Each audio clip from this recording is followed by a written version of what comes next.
Principal ma'am,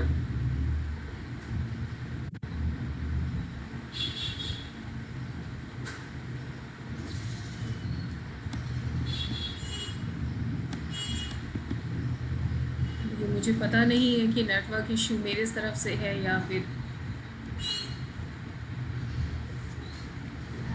principal ma'am आप अपने आप को अनम्यूट कीजिए।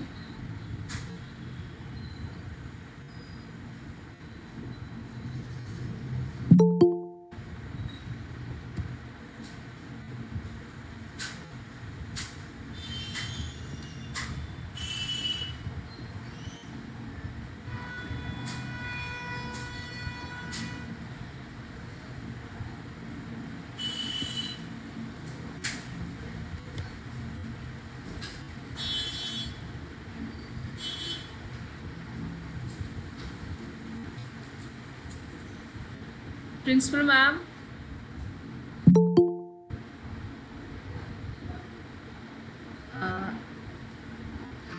एक मिनट, मुझे शायद उनको फ़ोन करके कनेक्ट करना पड़ेगा।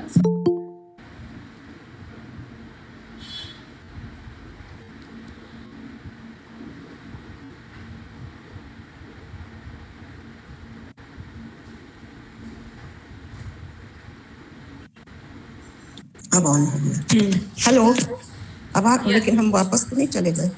यस मैम, अब ऑडिबल है आप। Yes ma'am. अब आवाज आ रही है? यस मैम, अच्छा, आ रही है हाँ। आवाज़। जी। आज हमीदिया गर्ल्स डिग्री कॉलेज के ज्योग्राफी डिपार्टमेंट में ने डॉक्टर आमना फारूकी और डॉक्टर शबनम आरा ने इस प्रोग्राम को ऑर्गेनाइज किया है। पैंडेमिक कोविड-19 ने जहां हमको तमाम परेशानियों में डाला है, वहीं हमारे लिए नई राहें भी खोल दी हैं और इंटेलेक्चुअल इन्वायरमेंट बिल्कुल बदल गया है। अगर हम वर्ल्ड इन्वायरमेंट डे की इस कड़ी में आज इस प्रोग्राम को कर रहे हैं, तो इस बात का हमें एहसास हो रहा है कि हमारा एकेडमिक इन्वायरमेंट भी बिल्कुल बदल गया है।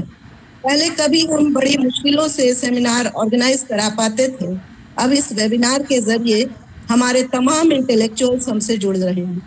आज के इस वर्ल्ड इन्वायरमेंट डे के स्पेशल गेस्ट हमारे हैं डॉक्टर सतेंद्र मलिक साहब, जो कि चौधरी रणवीर सिंह यूनिवर्सिटी जिंद से के ज्योग्राफी डिपार्टमेंट के असिस्टेंट प्रोफेसर हैं। आपको remote sensing, geo informatics, GIS इन सब में महारत हासिल है।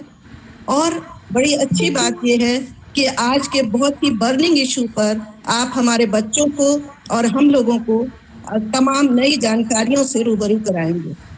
बस सिर्फ 2 लाइन में मैं अपने कॉलेज के इस डिपार्टमेंट का इंट्रोडक्शन देना चाहूंगी। उसके बाद फिर डॉक्टर सतेंद्र मलिक आपका इस कॉलेज की तरफ से, मैनेजमेंट की तरफ से और सारे स्टाफ और बच्चों की तरफ से हम बहुत वेलकम करते हैं।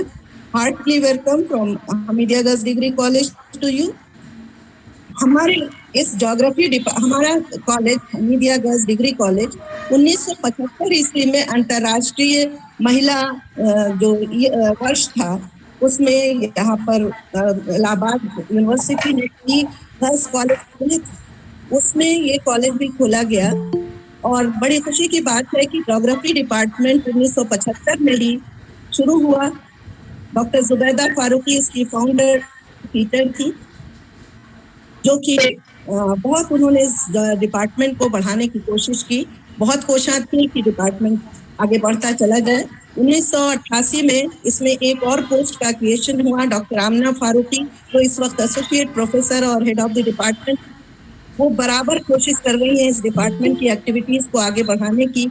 और फिर उसके बाद इसको और आगे बढ़ाने का काम किया डॉक्टर शबनम आरा ने। जब 2017 में आप यहाँ पर आई, तब से बराबर आप एक इंटेलेक्चुअल हैं और आप कोशिश कर रही हैं कि डिपार्टमेंट बहुत ऊंचाइयों तक पहुंच जाए। अब आप लोगों का ज्यादा वक्त न लेते हुए यहाँ पर मौजूद जितने भी टीचर्स हैं, हमारे सभी स्टाफ मेंबर्स, कोलीग्स, बाहर से अगर यूनिवर्सिटी के और लोगों ने ज्वाइन किया है, उन सब के लिए हमारी तरफ से बहुत बहुत वेलकम है। और सारे बच्चों को, प्यारे बच्चों, आज के लिए आज जो सर आपको मैसेज देंगे वो हमेशा आप याद रखिएगा। ये आपकी डे टू डे लाइफ के लिए है, सिर्फ किताबी नॉलेज नहीं रहेगी। ठीक है? तो हम आप लोगों को बहुत मुबारकबाद देते हैं, डॉक्टर आमना फारूकी, डॉक्टर शबनम आरा, और अब आप अपने इस प्रोग्राम को आगे बढ़ाइए। Best wishes for this program. Thank you so much ma'am.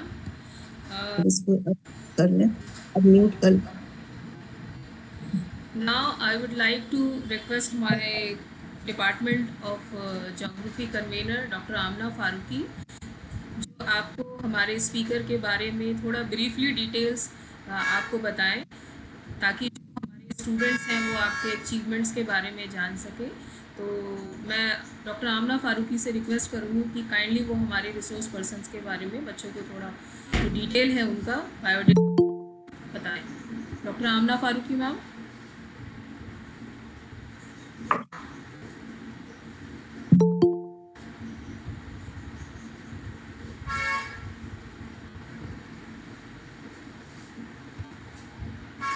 Shabnam जी उनको एक बार अनम्यूट के लिए बोलिए, वो अनम्यूट है, अभी म्यूट है। Okay okay sir.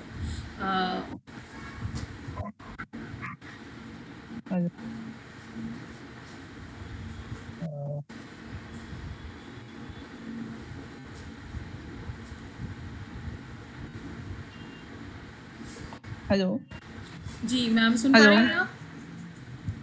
जी मैम सुन पा रही हैं आप?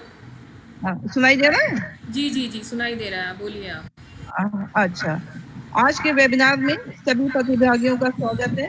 आज पूरा विश्व कोविड-19 महामारी से जूझ रहा है और हम देख रहे हैं कि इस महामारी ने मानव जीवन के विभिन्न पहलुओं जैसे सामाजिक और व्यवहारिक और आर्थिक सभी को प्रभावित किया है। ऐसे समय में ये प्रश्न उठना स्वाभाविक है कि कोविड-19 हमारे प्राकृतिक पर्यावरण पर क्या प्रभाव डालेगा। आज के व्याख्यान का भी यही टॉपिक है, कोविड-19 इफेक्ट ऑन नेचुरल एनवायरनमेंट। इस विषय पर प्रकाश डालने हेतु आज हमने eminent geographer doctor Satyendra Malik ji को आमंत्रित किया है। आप जिंद हरियाणा स्थित चौधरी रणवीर सिंह विश्वविद्यालय के भूगोल विभाग में असिस्टेंट प्रोफेसर के पद पर हैं।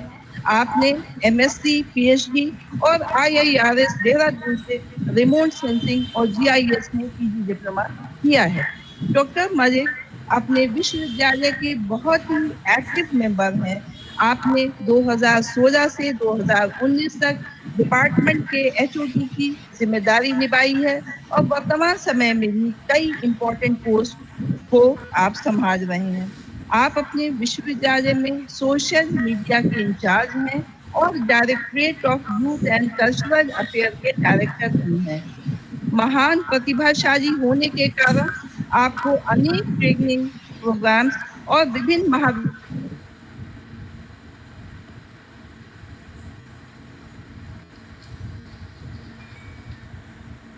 13 नेशनल लेवल ट्रेनिंग प्रोग्राम और 4 महाविद्यालयों में व्याख्यान दे चुके हैं।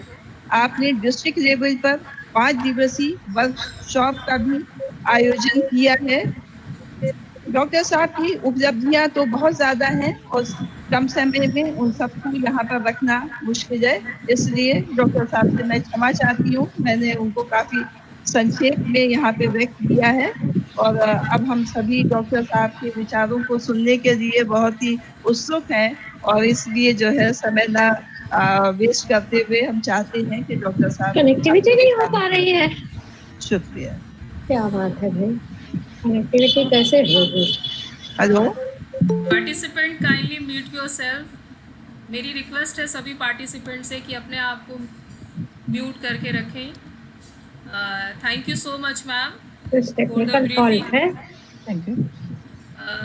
Now before starting our lecture, I would like to say about the World Environment Day, जो हमारे बच्चे क्योंकि हम आज मना रहे हैं तो हमें थोड़ा इसकी हिस्ट्री के बारे में भी जानना ज़रूरी है। तो मैं ज़्यादा समय नहीं लूँगी, तो चलिए सुनते हैं कि जो हमारा वर्ल्ड इन्वायरमेंट डे है वो इस्टेब्लिश कब हुआ था। ये इस्टेब्लिश हुआ था 1972 में by the United nation on the first day of Stockholm conference on human environment relationship के वजह से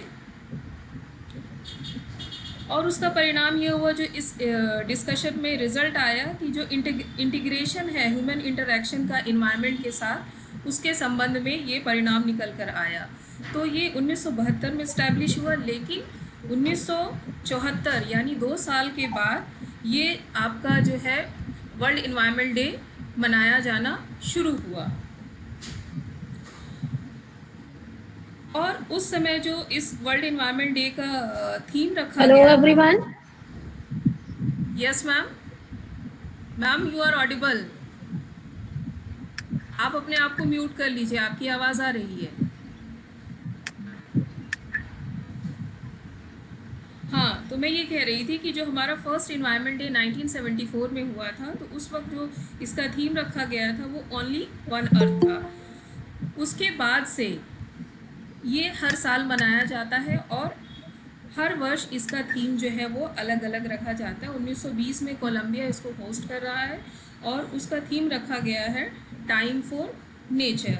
तो वर्ल्ड इन्वायरमेंट डे को हम एक और नाम से भी जानते हैं, इको डे, जिसका प्रिंसिपल क्या है कि आप जो इसका प्रिंसिपल है vehicle incoming awareness and action for the protection of environment. यानी इसमें हम यही बात लेके चल रहे हैं कि जो हमारा अवेयरनेस और प्रोटेक्शन है वो इन्वायरमेंट को कैसे उसके लिए किया जाए। तो अब मैं अपने स्पीकर डॉक्टर सितंदर मलिक से रिक्वेस्ट करूँगी कि नो वो कनेक्टिविटी। अपना लेक्चर जो है वो स्टार्ट करें, क्योंकि हम जिस कार्य के लिए यहाँ पे एकत्रित हुए हैं वो उसका शुभारंभ किया जाए।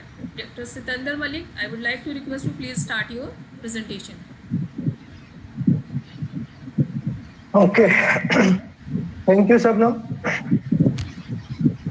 First of all, I would request all the participants. देखिए आपकी स्क्रीन के ऊपर जो है हम क्योंकि अभी टेक्नोलॉजी में थोड़ा सा कोविड-19 के बाद ज़्यादा इन्वॉल्व हुए हैं और उससे पहले जो फिजिकल हमारा कांटेक्ट होता था, लेक्चर होते थे, तो उसमें ज़्यादा हमारा एक कंट्रीब्यूशन और इन्वॉल्वमेंट रही है। तो आपकी स्क्रीन के ऊपर अगर आप अपने एक बार क्लिक करेंगे तो वहां पर एक माइक का ऑप्शन आएगा। बस आप एक बार ऑल पार्टिसिपेंट्स चेक कर लीजिए कि वो क्रॉस होना चाहिए, क्योंकि अगर वो क्रॉस होगा तो आप मुझे बहुत क्लियरली सुन पाएंगे। और अगर एक से ज्यादा पार्टिसिपेंट एक बार में म्यूट नहीं होते हैं या अनम्यूट होते हैं तो थोड़ा सा डिस्टरबेंस जो है वो साइड बाय साइड रहता है। सर एक बार आप बिफोर दोबारा रिपीट करना, क्या बोला था आपने? क्रॉस का निशान। मैं तो बाद में बात करेंगे। ललिता, आप अपने आप को एक बार म्यूट रखिए प्लीज। लास्ट में डिस्कशन में हम जो है वो बिल्कुल आएंगे, तो तब तक आप लोग प्लीज जो है अपने आप को अगर म्यूट रखें और साथ साथ आप प्लीज अपनी स्क्रीन को भी जो है वो क्लियर ना करिएगा, क्योंकि फिर जो प्रेजेंटेशन है मेरा वो प्रेजेंटेशन स्क्रीन से डिसअपियर हो जाता है। तो एक बार, क्योंकि मैं बहुत ज्यादा जो है वो देख नहीं पा रहा हूँ, तो क्या मेरा प्रेजेंटेशन जो है वो आप सभी लोगों को विजिबल है? और अगर मान लीजिए उसमें इनविजिबिलिटी आती है तो आप मुझे बीच में इंटरप्ट करके, मैं शबनम जी से रिक्वेस्ट करूंगा कि वो इंटरप्ट करके मुझे बता सकते हैं। अगर बाय चांस प्रेजेंटेशन जो है, क्योंकि बीच में कोई भी पार्टिसिपेंट अगर अपना प्रेजेंटेशन ऑन कर देता है तो समटाइम्स जो प्रेजेंटेशन होती है स्पीकर की वो स्क्रीन से आउट हो जाती है। तो मेरा स्क्रीन नहीं, मेरा प्रेजेंटेशन बताइए। प्रेजेंटेशन में जो आपको स्लाइड, क्या वो स्लाइड विजिबल है? स्लाइड विजिबल नहीं है आपकी। स्लाइड विजिबल नहीं है, okay.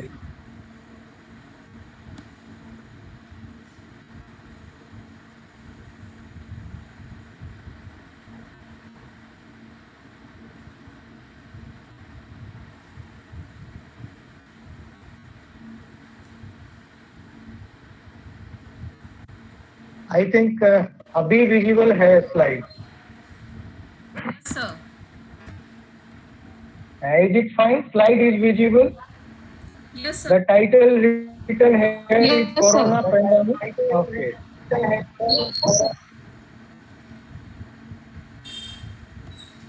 So before starting my presentation, I am really pay my gratitude to the webinar director, Dr. Yusufa Nafis, who is principal of Hamidia Girls Degree College। जैसा उन्होंने जो है अपने कॉलेज की हिस्ट्री के बारे में शेयर किया, तो काफी पुराना जो है वो कॉलेज है, और एक खुशी की बात भी इसको जो है वो बीइंग ए ज्योग्राफर मैं कहूँगा कि ज्योग्राफी डिपार्टमेंट भी डिपार्टमेंट में जो है एस्टेब्लिश्ड है। And I also like to thank for inviting me as a resource person to the convener of this webinar, Dr. Amna Faruqi, and coordinator of this webinar, Dr. Sabnam Ara. So I am really grateful to Hamida's Degree College for inviting me to talk on this corona pandemic. So starting with my presentation, the title basically पहले जो है title के ऊपर यदि हम बात करें तो corona pandemic a pathway to save our environment, ये टाइटल काफी सोचने के बाद जो है इस प्रेजेंटेशन के लिए मैं फाइनल कर पाया, और उसके पीछे का कारण आप लोगों से शेयर कर देता हूं, क्योंकि पूरी की पूरी प्रेजेंटेशन जो है वो इसी टाइटल के ऊपर बेस्ड रहेगी। देखिए, कोरोना पेंडेमिक से पहले भी बहुत सारे, जैसे आईपीसीसी है, इंटर गवर्नमेंटल पैनल है फॉर क्लाइमेट चेंज, बहुत सारे उसके जो है, चाहे हम मॉन्ट्रियल प्रोटोकॉल की बात करें और चाहे पेरिस एग्रीमेंट की बात करें, बहुत सारे एग्रीमेंट हुए और बात भी जो है वो सभी देशों ने करी, और एवरी कंट्री वो basically agreed on A point that we need to reduce the emission of these greenhouse gases। जितनी भी ग्रीन हाउस गैसेज हैं, चाहे कार्बन डाइऑक्साइड की बात करें, चाहे नाइट्रस ऑक्साइड की बात करें, चाहे हम जो है सल्फर डाइऑक्साइड की बात करें, मीथेन की बात करी जाए, क्लोरोफ्लोरोकार्बन की बात करी जाए, तो सभी के सभी देश जो है वो इस बात के ऊपर सहमत थे कि इनका रिडक्शन करना चाहिए। और मेजर जो प्रोड्यूसर थे उनमें खासकर रसिया की बात करें, अमेरिका की बात करें और चाइना की बात करें, तो they also agreed, but later on they have withdrawn themselves from that agreement. और जब वो एग्रीमेंट से विड्रॉ हो गए, और यही जद्दोजहद जो है 2005 का हम टारगेट लेके चले थे, 2012 में वो टारगेट शिफ्ट किया और आज हम जो है 2020 में आ गए, लेकिन कोई भी देश अपना जो कार्बन का एमिशन था उसको रिड्यूस करने के लिए तैयार नहीं था, या यूं कह लीजिए कि they were not basically prepared with a plan how to reduce this emission of the green house gases. और उसमें आप ये कह सकते हैं कि कोई एक बेसिक कंक्रीट प्लान नहीं था कि कैसे रिड्यूस करें, और इकोनॉमिक डेवलपमेंट को भी जो है हम उसी लेवल के ऊपर बनाकर रखें। और उसी बीच में एक घटना जो है, ये सारी की सारी जद्दोजहद चली हुई थी, और अभी भी जो है एक एग्रीमेंट प्रपोज था, और जिसमें दोबारा से सभी देशों को मिलना था और बात होनी थी कि किस प्रकार से ये काम जो है किया जाए। लेकिन 2019 दिसंबर तक यदि मैं बात करूं तो सभी देश केवल बात कर रहे थे, nobody was taking any kind of action that how, और none of the country in the world has a plan that how they are going to reduce their emission of carbon, because in today's world they each country resources को exploit करना और वो grow करना, economic एक जो लीजिए उसको स्थापित करना, चाइना का वही पॉलिसी है। चाइना अपना एमिशन जो है उसको रिड्यूस करने को तैयार नहीं था। इंडिया भी जो है हालांकि ग्रीन एनर्जी की तरफ काफी बड़ा प्रपोजल जो है वो भारत सरकार लेकर भी आई थी और उस दिशा में काम भी कर रहे थे, लेकिन 2019 दिसंबर में जैसे ही वुहान से कोरोना नाम से जो virus, sorry to disturb you, आपकी वॉइस क्लियर नहीं है। ओके, तो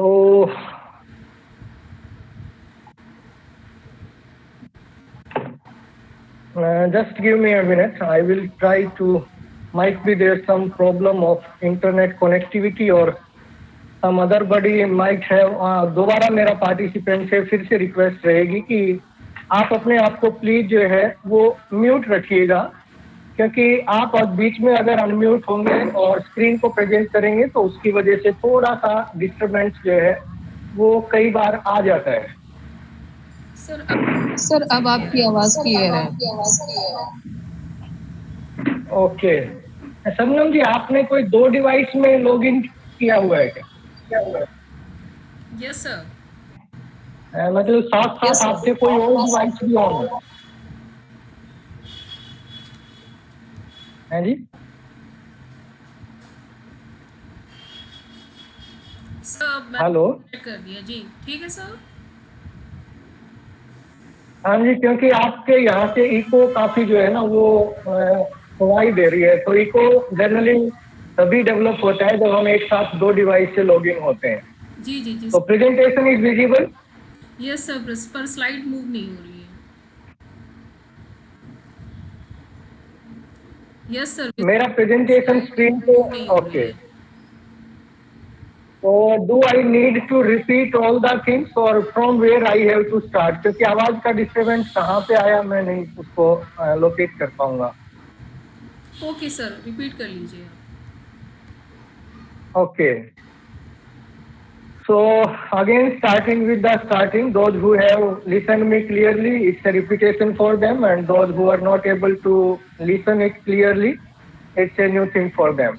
तो हम बात कर रहे थे कि दिसंबर 2019, इससे पहले भी जो देश हैं संसार के और खासकर जो लोग मेंबर्स हैं यूएनओ के, तो वो सभी के सभी देश जो है इस मंथन पे लगे हुए थे कि कार्बन का जो एमिशन है, क्योंकि ग्रीन हाउस गैसेज का जो प्रोडक्शन है और अनबाउंड और अनस्टॉपेबल जो प्रोडक्शन था, वो ग्रीन हाउस गैसेज का कंसंट्रेशन हमारे एटमॉस्फेयर में इस तरीके से इंक्रीज हो रहा था कि ग्लोबल वार्मिंग की जो प्रॉब्लम थी वो इंट्रोड्यूस हो रही थी।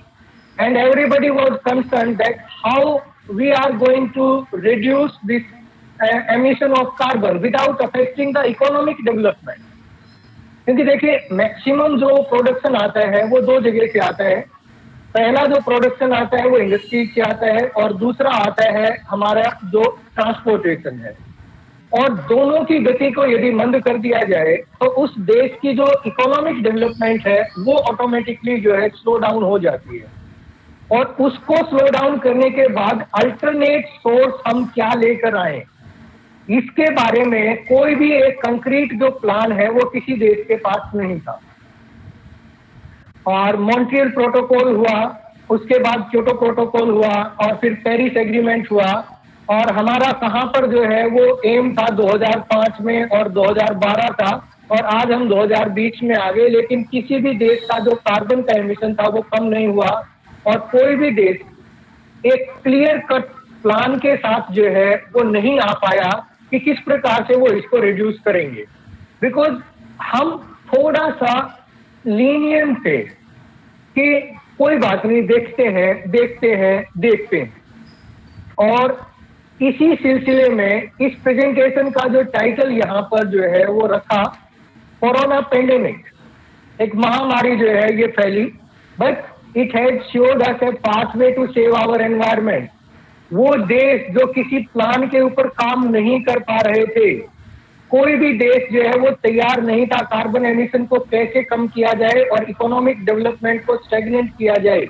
इस कोरोना पैंडेमिक ने उन सभी देशों को सोचने के लिए एक समय दिया कि किस प्रकार से जो है, क्योंकि जान है तो जहान है, जैसा नरेंद्र मोदी जी ने भी जो है अपने व्याख्यान में कई बार कहा है, जान है तो जहान है। और इसी थ्योरी को फॉलो करते हुए एक लॉकडाउन जो था वो सभी देशों ने इंट्रोड्यूस किया। लॉकडाउन में मैक्सिमम जो इकोनॉमिक एक्टिविटीज थी और ट्रांसपोर्टेशन था वो लगभग जो है उस पे ये कह लीजिए 60 से 70% के करीब जो है वो डाउन आ गया। जब वो डाउन आया तो लोग ये बारे में सोचने पे मजबूर हुए कि अब हम किस प्रकार से जो है पार्टिसिपेंट प्लीज म्यूट करें अपने आप को, कि अब हम किस प्रकार से इस दौर से गुजरते हुए हम उभरने का प्रयास करेंगे। एक बहुत छोटा सा एग्जाम्पल यहीं पर जो है आप लोगों के सामने मैं शेयर करता हूं आप लोगों के साथ। हम जितने भी जितेंद्र कौशिक अकेडमिशियंस हैं, प्लीज अपना प्रेजेंटिंग बंद कीजिए। इस तरह से आप लोग डिस्टर्ब ना करें प्लीज, लेक्चर को सुने आराम से। शबनम जी मेरा प्रेजेंटेशन है appear? Sir participant screen share कर रहे हैं, दैट इज अ प्रॉब्लम। नहीं, अभी मेरा मैं दोबारा शेयर करूं? यस सर, आप दोबारा से शेयर करिए अपनी स्क्रीन। ओके।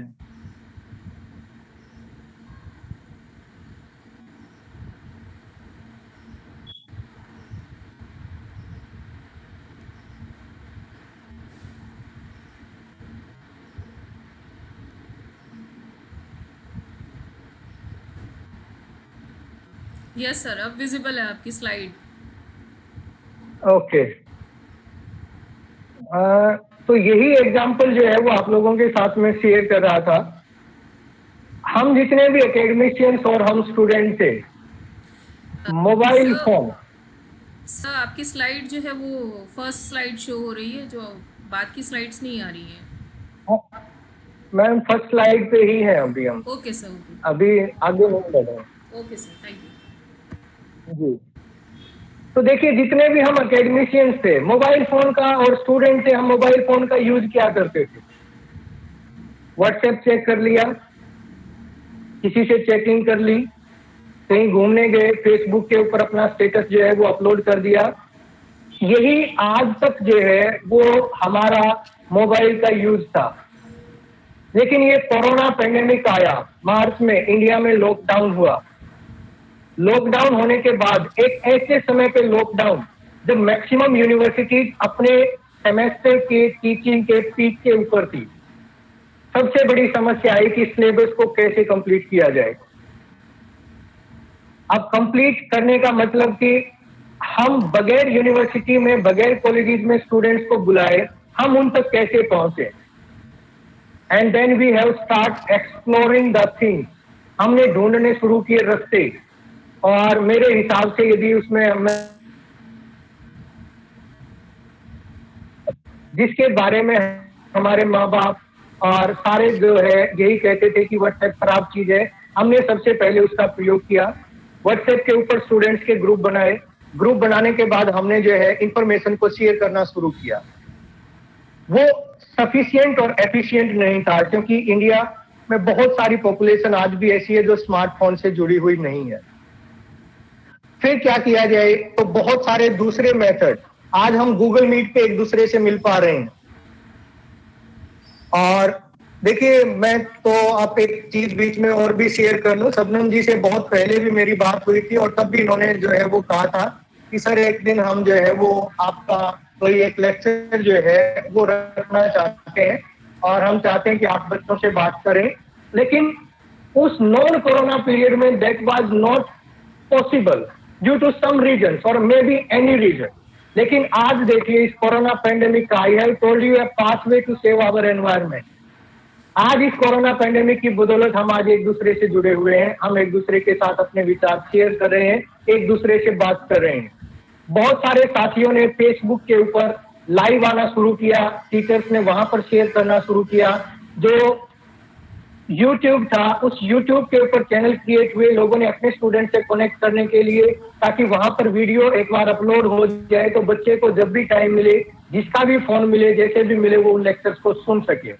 तो ये बेसिकली इस कोरोना पैंडेमिक के द्वारा एक पाथ हमें जो है वो दिखाया गया कि किस प्रकार से हम अपने एनवायरनमेंट को सेव भी कर सकते हैं, और उसके साथ साथ, क्योंकि सेविंग की और एनवायरनमेंट की बात हम बाद में करेंगे, लेकिन बहुत सारे परिवर्तन जो है वो इस कोरोना पैंडेमिक ने हमारे जीवन में इंट्रोड्यूस किए हैं।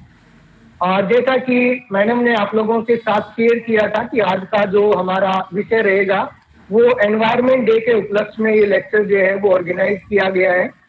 तो मेरी अभी जो है, I will now start with my presentation. तो प्रेजेंटेशन में देखिए 4-5 भागों में ये पूरी प्रेजेंटेशन को मैंने डेवलप किया है, और ये जो टाइटल यहाँ पर रखा है उसको जस्टिफाई करने का प्रयास किया है। पहले हम एनवायरनमेंट को एक बार थोड़ा सा जो है वो ब्रीफ लेंगे कि एनवायरनमेंट क्या होता है। एनवायरनमेंट का टाइप क्या होता है, चेंज क्या होते हैं एनवायरनमेंट में, और ये चेंज किस प्रकार के होते हैं, नेचुरल है, आर्टिफिशियल है, या फिर मैनमेड चेंज होते हैं। तो नेचुरल में कौन से हैं और मैनमेड में कौन से आते हैं, और इन सभी चीजों से गुजरते हुए दिसंबर 2019 तक हमारा जो एनवायरनमेंट था वो किस परिस्थिति में पहुंचा।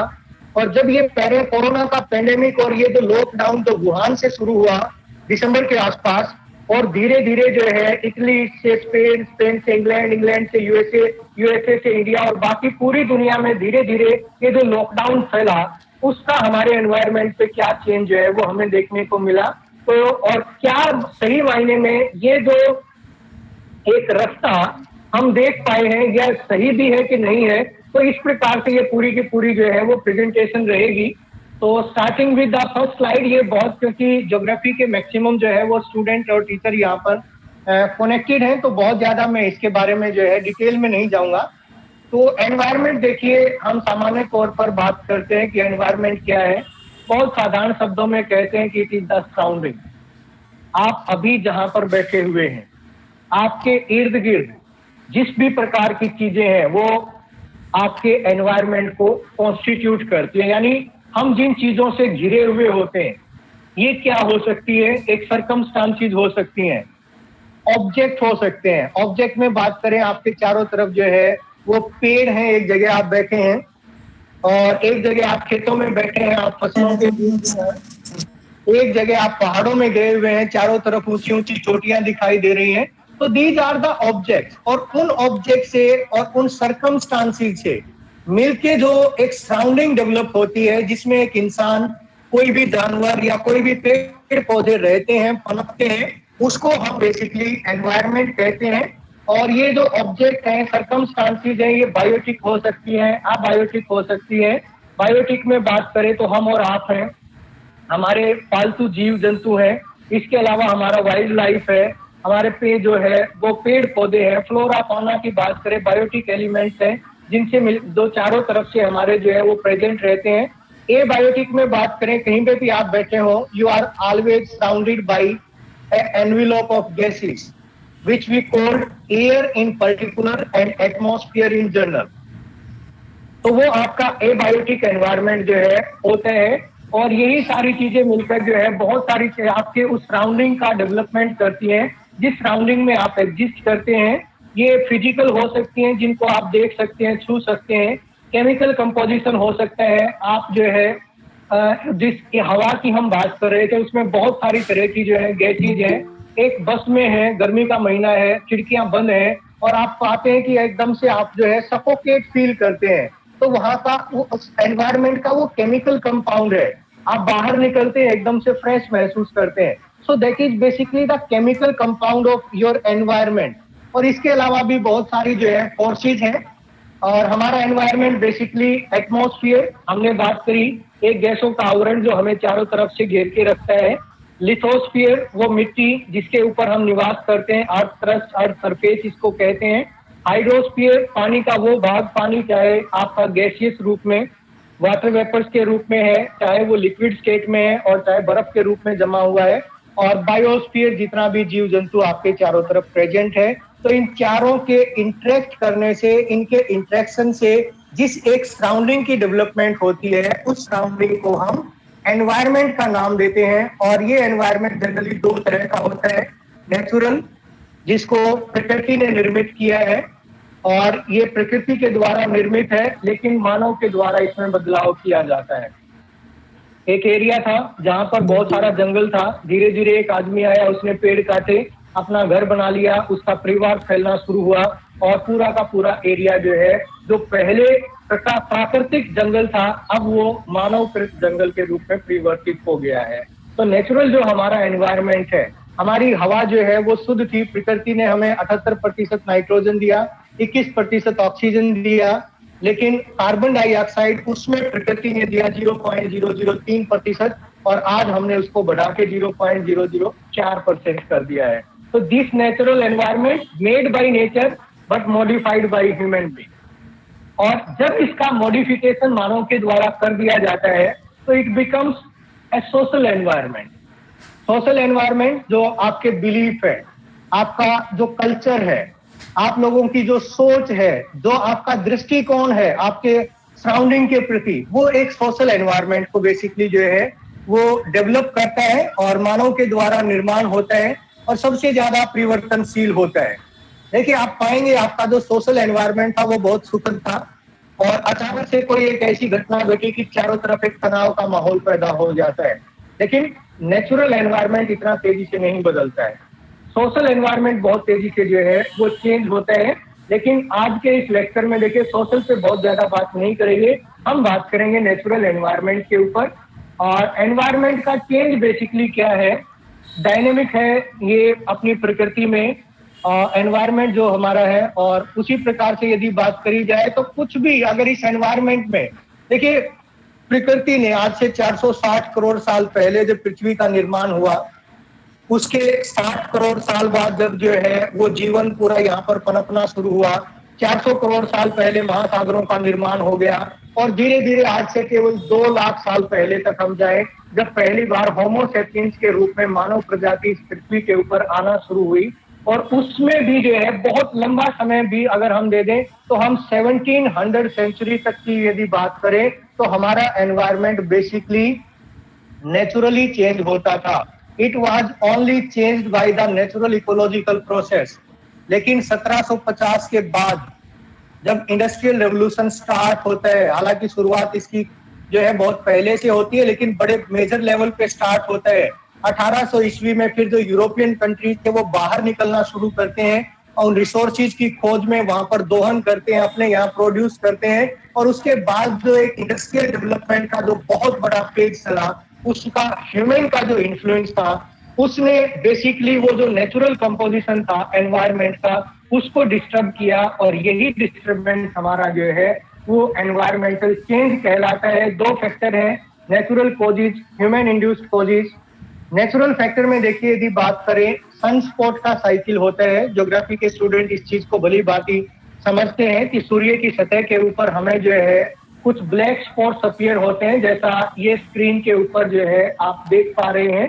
तो ये वाला जो हिस्सा यहाँ पर आप देख पा रहे हैं, ये बेसिकली एक सेंट्रीपिटल फोर्स जो सन के कोर एरिया में डेवलप होती है और वहां पर जो फोटोन का रिलीज होता है उसको वो अंदर की तरफ खींचना शुरू कर देती है। और परिणाम स्वरूप उस एरिया से कोई भी एनर्जी का जब रेडिएशन नहीं होता तो वो हमें ब्लैक कलर में दिखाई दे रहा है। और इसी ब्लैक कलर में जो एरिया सन के ऊपर होता है इसको हम सनस्पॉट कहते हैं। 11 साल का इसका पीरियड जो है जनरली माना गया है कि 11 साल में सनस्पॉट्स का नंबर जो है वो इंक्रीज होता है और डिक्रीज होता है।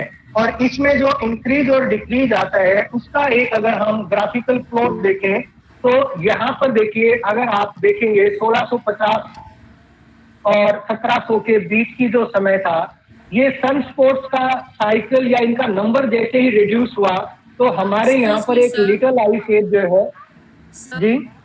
वन पार्टिसिपेंट का रिक्वेस्ट कि काइंडली आप सन स्पॉट को दोबारा से रिपीट करके बताएं। ओके, देखिए सूर्य की सतह से जैसा कि आप लोगों ने पढ़ा भी है कि कोर एरिया है, कोर एरिया में हाइड्रोजन और हीलियम का जो है वो फ्यूजन होता है और उस हीलियम और हाइड्रोजन के फ्यूजन के परिणाम स्वरूप जो है वहां से फोटॉन्स रिलीज होते हैं। यानी मैं अभी इसको देखिए ये एक पॉइंट में डेवलप कर देता हूं और इस पॉइंट के बारे में देखिए यदि जो है वो हम बात करें तो इसको यदि न्यूक्लियस मान लें तो एक न्यूक्लियस के चारों तरफ एक इलेक्ट्रॉन जो है वो मूव करता है और इस इलेक्ट्रॉन को जब एनर्जी मिलती है किसी भी बाहरी सोर्स से तो ये एक्साइट होता है और एक्साइट होने के बाद इसका जो दायरा है वो बढ़ जाता है और एक ऐसी परिस्थिति पैदा हो जाए कि ये इस न्यूक्लियस को छोड़ के और फ्रीली रोटेट करना शुरू कर दे तो उस स्थिति में इसको फोटोन का नाम दिया जाता है। तो सूर्य की सतह से ऐसे करोड़ों फोटोन, अरबों की संख्या में जो है हर समय रिलीज होते हैं।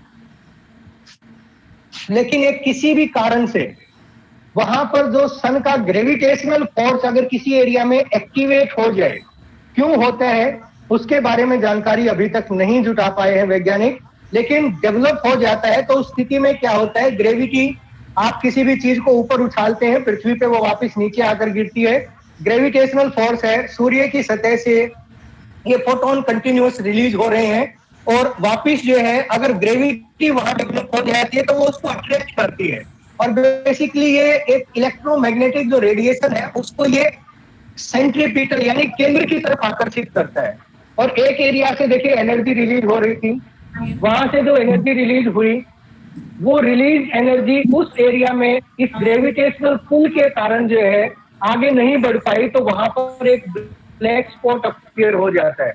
बहुत साधारण सा उदाहरण अपनी ओर जो है वो लीजिए और टॉर्च लेने के बाद उसके मध्य भाग में आप जो है एक स्केच के थोड़ा सा डार्क स्पॉट क्रिएट कर दीजिए और उस टॉर्च को जब आप प्रोजेक्ट करेंगे दीवार के ऊपर तो आप पाएंगे वो ब्लैक स्पॉट अपीयर हो रहा है। क्या कारण है? वहां से एनर्जी नहीं निकल रही है। और ऐसी ही एनर्जी का ना निकलना सूर्य की सतह पे जब जिस एरिया में विकसित होता है उसको हम सन स्पॉट साइकिल कहते हैं। कोई फिक्स इसका टाइम पीरियड नहीं है कि कितने समय बाद ये बढ़ते हैं और कितने समय बाद कम होते हैं, लेकिन एक लंबे समय की, जैसे आप इस ग्राफ पे देख पा रहे हैं, सन 1400 से जो रिकॉर्ड अवेलेबल हो पाया उस रिकॉर्ड के आधार पर 11 साल का इसका एक साइकिल जो है वो डेवलप हुआ कि 11 साल में एक बार सन स्पॉट्स का नंबर बढ़ता है और दूसरी बार सन स्पॉट्स का नंबर जो है फिर अगले 11 साल तक कम होता चला जाता है। तो जब सन स्पॉट्स का नंबर बढ़ता है तो देखिए होता क्या है, मान लीजिए सूर्य की सतह पे ऐसे काले काले धब्बे बहुत सारे ज्यादा विकसित हो गए, लेकिन क्या वो एनर्जी जो सूर्य की सतह से रिलीज हो रही थी इस एरिया से नहीं हो पा रही है तो दूसरे एरिया से नहीं होगी? डेफिनेटली होती है। और सन से जो सोलर स्कीम जो डेवलप होती है, सन फ्लेयर जो डेवलप होती है, वो वहां पर विकसित होना शुरू हो जाती है। यानी एक एरिया से एनर्जी नहीं निकली तो दूसरे एरिया से निकलने वाली एनर्जी का कंटेंट जो है वो बढ़ना शुरू हो जाता है। और जब ये सन स्पॉट गायब हो जाते हैं तो सूर्य से चारों तरफ से एक समान मात्रा में एनर्जी रिलीज होती है। और जब ये सन स्पॉट्स लो आए यहाँ पर तो पृथ्वी के धरातल पे एडवांसमेंट जो था ग्लेशियर का वो ऑब्जर्व किया गया, जिसको लिटिल आइस एज कहा गया। और दोबारा से यहाँ पर अगर देखें तो जब सन स्पॉट्स की मात्रा बढ़ी तो यहाँ पर पृथ्वी पे भी जो है वो टेम्परेचर में चेंज आया। हालांकि ऐसा कोई डायरेक्ट इम्पैक्ट अभी तक जो है इसका नहीं आ पाया है, लेकिन फिर भी एक कोइंसिडेंस इसको कह लीजिए कि जब भी सन स्पॉट्स का नंबर बढ़ता है तो पृथ्वी के धरातल पे तापमान में परिवर्तन आता है और वो तापमान का परिवर्तन हमारा जो नेचुरल एनवायरनमेंट है उसको प्रभावित करता है, इकोलॉजी डिस्टर्ब होती है। तो ये एक नेचुरल फैक्टर है। दूसरे एस्ट्रोनॉमिकल थ्योरी भी जो है इसको एक्सप्लेन करती है। एसेंट्रिसिटी की देखो यदि मैं बात करूं तो पृथ्वी हम सभी जानते हैं सूर्य के चारों तरफ एक जो है इलिप्टिकल पाथ में सर्कुलेट करती है, लेकिन 1 लाख साल का समय होता है। 1 लाख साल बाद ये जो इलिप्टिसिटी होती है ये सर्कुलर हो जाती है और फिर अगले 1 साल में पूर्ण रूप से ये इलिप्टिकल हो जाती है। अब जब ये यहाँ पर जैसा दिखाया गया है ये सर्कुलर हो जाती है तो इस परिस्थिति में क्या होता है कि पृथ्वी पूरा साल सूर्य से एक समान मात्रा में एनर्जी रिसीव करती है और वर्तमान समय में जो इलेक्ट्रिसिटी है वो अपने पीक के ऊपर है। तो इस अवस्था में क्या होता है, ये एफ हेलियन की स्टेज आ जाती है, ये पेरी हेलियन की स्टेज आ जाती है। यानी यहाँ पर 4 जनवरी को पृथ्वी सूर्य के पास होती है और यहाँ 4 जुलाई को पृथ्वी सूर्य से दूर होती है। लेकिन 1 लाख साल देखिए इसमें पूरा समय लगता है इतना परिवर्तन आने में। तो इसकी वजह से भी टेम्परेचर का जो रिसेप्शन है उसमें बदलाव आता है। ऑब्लिक्विटी की यदि मैं बात करूं इसमें 41,000 साल का साइकिल है ये। हम अब सभी पढ़ते हैं कि पृथ्वी अपने अक्ष के ऊपर जो है वो 23.5 डिग्री झुकी हुई है, लेकिन ये पृथ्वी का जो झुकाव है स्टडीज ये रिवील करती है कि ये 22 डिग्री से 24.27 डिग्री के बीच में वेरी करता है और वर्तमान समय में ये 23.5 के ऊपर है और अब इंक्रीज हो रहा है। यानी ये धीरे धीरे बढ़ते बढ़ते जो है, जब ये पहली बार 22 डिग्री सेल्सियस आया था तो अब जब 41,000 साल का इसका साइकिल पूरा हो जाएगा तो ये 24 पे चला जाएगा और फिर पृथ्वी जो है वापस 23.5 डिग्री एंगल से होते हुए 22 डिग्री की तरफ पहुंचेगी। इस परिस्थिति में क्या होगा, इस परिस्थिति में होगा ये कि अगर हमारी ये जो इलेक्ट्रिसिटी है कुछ इस प्रकार से हो जाती है तो सन से जो हमें एनर्जी मिलती है वो इस हिस्से पे कम हो जाएगी, इस हिस्से पे उसकी मात्रा बढ़ जाएगी। यानी समर सीजन का जो टेम्परेचर है और विंटर सीजन का जो टेम्परेचर का डिफरेंस है वो डिफरेंस यहाँ पर बढ़ना शुरू हो जाते हैं, लेकिन 41,000 साल का समय है। तीसरी जो इसकी अवस्था होती है उसको precession Excuse of me, sir. Equinox. जी सर, वन पार्टिसिपेंट जो है वो फिर से प्रेजेंट कर रहा है स्क्रीन, तो आप अपना स्क्रीन दोबारा से करें। ओके, मुस्तफ़ा, प्लीज़ आप स्क्रीन शेयर करना बंद करें।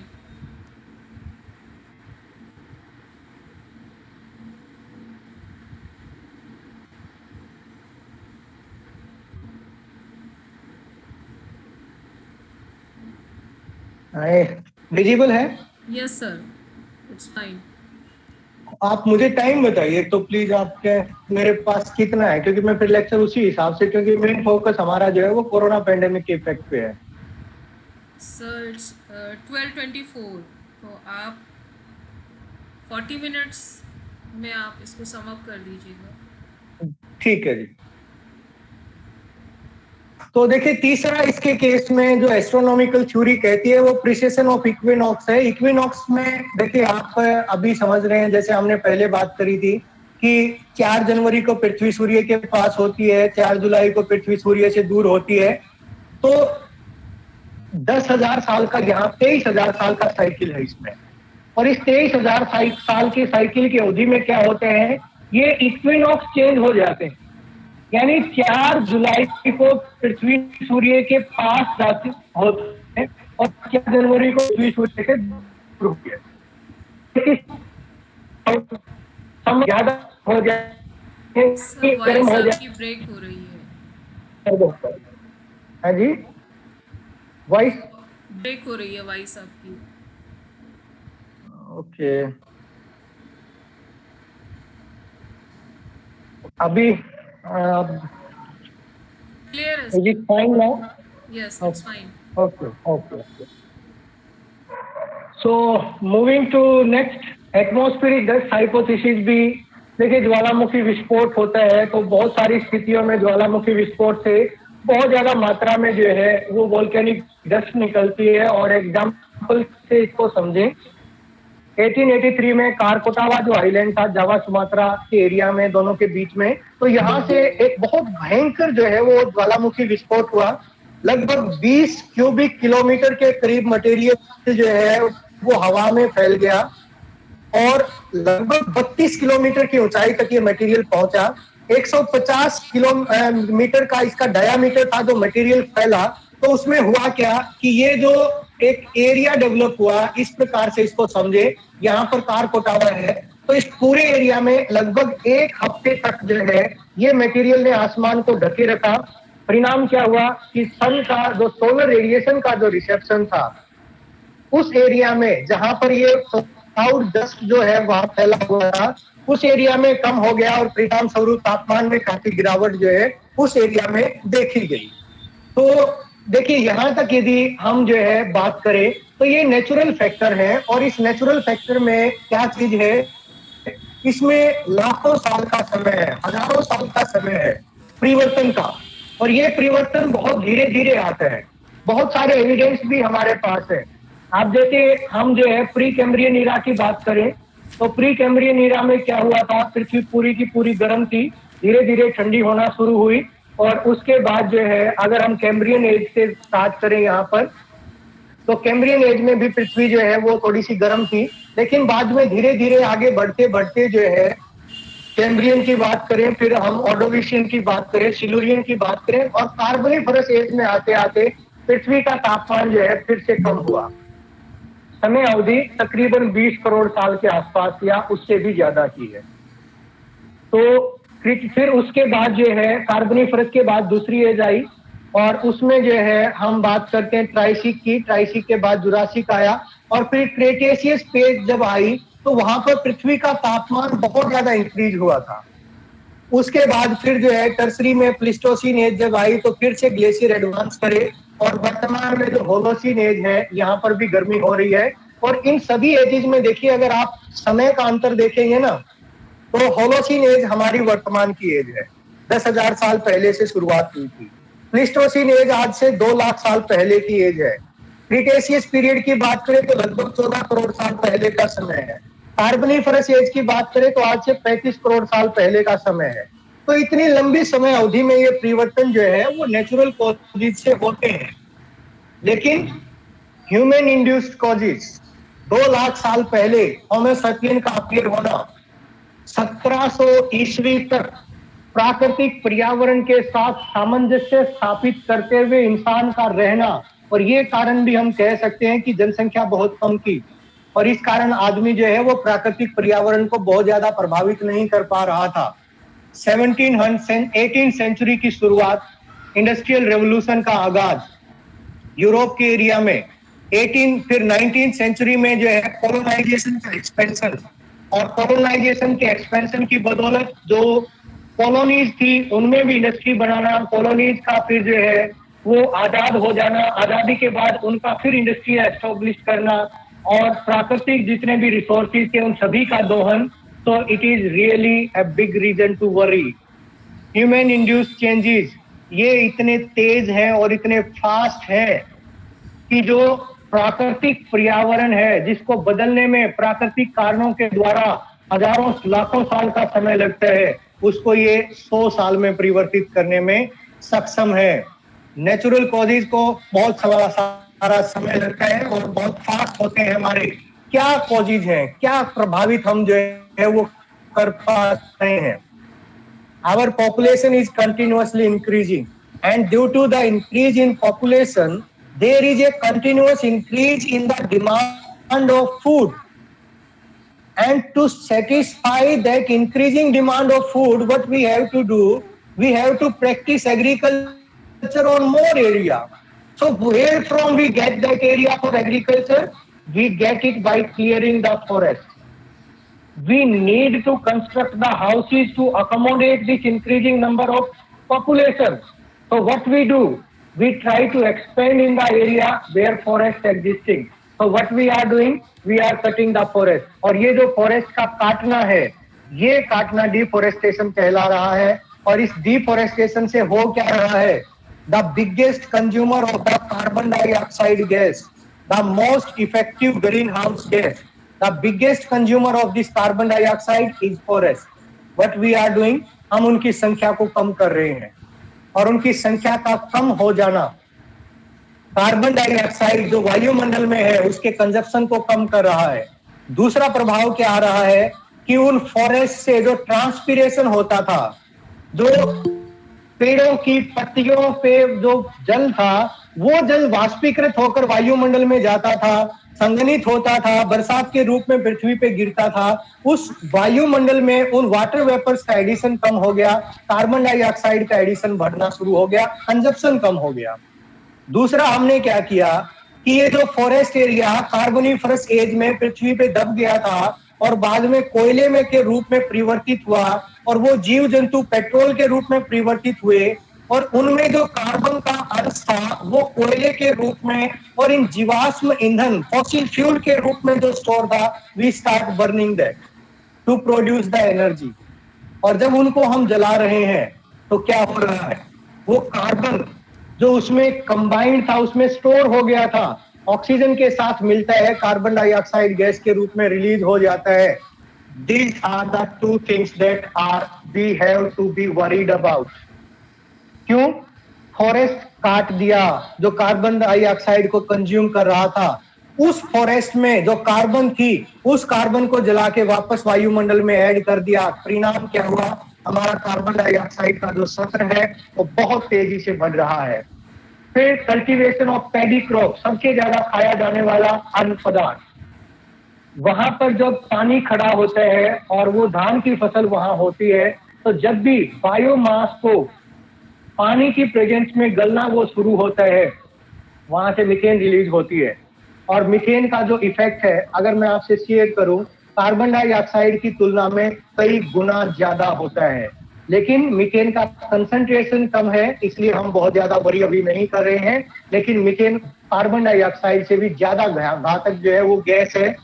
इंडस्ट्रीज में हमारा जो ट्रांसपोर्टेशन है, वहां से नाइट्रस ऑक्साइड, सल्फर डाइऑक्साइड को हम रिलीज कर रहे हैं, वाटर वेपर कंडेंस्ड हो जाते हैं इनके ऊपर, और एसिड रेन जो है वहां होती है। बहुत सारे कितने इंसिडेंट्स अभी हम देख पा रहे हैं एसिड रेन के, सारा का सारा इसकी बदौलत है। बायोटिक पूरा का पूरा हमारा जो फ्लोरा फौना है प्रभावित होता है एसिड रेन से।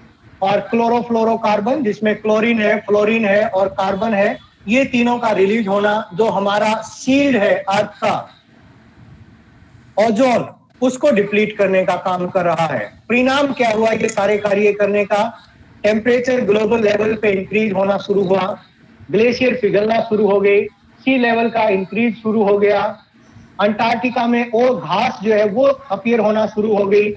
पूरा का पूरा जो प्रिसिपिटेशन का पैटर्न था अभी ग्लोबल लेवल पे 6% जो है वो प्रिसिपिटेशन में इंक्रीज देखने को मिल रहा है। नेचुरल हैबिटेट जो थे जानवरों के उनका लॉस हो गया, ओजोन में होल पैदा हो गया और बहुत सारे जो पोल्यूटेंट्स थे वो एयर में डेवलप हो गए। तो अब देखिए यदि मैं बात करूं, नेचुरल कॉजेज तो हजारों लाखों साल का समय है, लेकिन ह्यूमन इंड्यूस्ड जो कॉजेज हैं वो बहुत इफेक्टिव हैं, बहुत डायनेमिक हैं, बहुत प्रभावित करते हैं। और 2019 तक कोरोना के शुरू होने से पहले अपने पर्यावरण की एक झलक जो है यदि हम देखें तो क्या हो रहा था, the temperature was continuously increasing. 1880 से टेम्परेचर का सिस्टमेटिक रिकॉर्ड अवेलेबल है और उसका ग्राफिकल प्लॉट देखिए यहाँ पर दर्शा रहा है कि अर्थ सरफेस का जो एवरेज टेम्परेचर है उसमें बहुत ज्यादा चेंज नहीं हो रहा है। लेकिन 1940 के बाद यहाँ पर अगर हम देखें तो कुछ कुछ चेंज है। और ये 1980 के बाद का अगर समय देखें तो आप देखेंगे कि ये कर्व जो है वो बहुत शार्पली, बहुत स्टीपली ऊपर जा रही है। कारण क्या है कि एवरेज जो टेम्परेचर है अर्थ सरफेस का, हम कहते हैं ना 16 डिग्री सेल्सियस, हमारा वायुमंडल पृथ्वी का इतना अच्छा है कि वो 16 डिग्री सेल्सियस टेम्परेचर जो एक आइडियल टेम्परेचर है जीवन की उत्पत्ति के लिए, जीवन को बना के रखने के लिए उसको मेंटेन करता है। तो हमारे ह्यूमन इंड्यूस्ड चेंजेस का परिणाम क्या हुआ, उस कार्बन डाइऑक्साइड के, उस मीथेन के, नाइट्रस ऑक्साइड के बढ़ने का परिणाम क्या हुआ? अब ये 0.6 डिग्री सेल्सियस का इंक्रीज है टेम्परेचर में, 16.6 डिग्री सेल्सियस। इसका इफेक्ट देखिए ट्रॉपिकल एरिया में तो बहुत ज्यादा नहीं है, लेकिन टेम्परेट और जो फ्रिजिड रीजन है यहाँ पर आप देखिए, हाँ, जो कनाडा का ऊपर का एरिया है यहाँ पर आप अगर जो है इस स्केल पे इसको कोरिलेट करके देखें तो 1.7 से लेके 2 डिग्री सेल्सियस तक टेम्परेचर में इंक्रीज है। साइबेरिया का जो परमाफ्रोस्ट का एरिया है वहां पर भी सेम इंक्रीज हमें देखने को मिल रहा है, क्योंकि ट्रॉपिकल एरिया तो ऑलरेडी गर्म है। सारा साल सूर्य से जो प्राप्त होते हैं उष्मा वो बराबर रहती है, तो बहुत ज्यादा जो वेरिएशन है टेम्परेचर में नहीं आया। लेकिन जो एनुअल एवरेज टेम्परेचर है वो टेम्परेट रीजन में और टेम्परेट के साथ साथ जो टेगा और टुंड्रा का जो एरिया है वहां पर बहुत तेजी से बढ़ना शुरू हो गया। ग्लेशियर पे इम्पैक्ट देखिए, यदि हम देखें तो पेस्टेज ग्लेशियर ऑस्ट्रिया का है और 1875 की तस्वीर देखिए, सारा का सारा ग्लेशियर जो है बर्फ से ढका हुआ है। 2004 में आकर आप देखिए पानी की एक झील यहाँ पर निर्मित हो गई है। This is the impact of temperature change, increase in temperature. एक और एग्जांपल यदि हम जो है वो देखें, पोर्टेज ग्लेशियर है ये अंटार्कटिका में, और 1914 की नोआ की तस्वीर देखिए, सारा का सारा एरिया बर्फ से ढका हुआ है। 1950 की तस्वीर देखिए, बर्फ का क्या लेवल आ गया है, कम होना शुरू हो गई। 2002 की तस्वीर देखिए, कहीं कहीं बर्फ दिखाई दे रही है, पानी की मात्रा बढ़ गई है। और 2004 की तस्वीर देखिए, पूरा का पूरा ग्लेशियर जो है वो एक रिवर में कन्वर्ट हो गया है। There is no ice like thing available in this glacier area. तो ग्लेशियर का पिघलना होगा क्या? 2.15% पूरे वर्ल्ड में जो पानी अवेलेबल है वो इन ग्लेशियर्स के रूप में स्टोर्ड है। अब वो पानी अगर यहाँ से पिघलना शुरू होगी ये बर्फ, तो वो पानी पिघल के कहाँ जाएगा? नदियों से होते हुए समुद्र में जाएगा, और समुद्र में जाएगा तो क्या होगा? सी लेवल राइज करेगा। 1994 से 2006 प्रोजेक्ट हम देखें,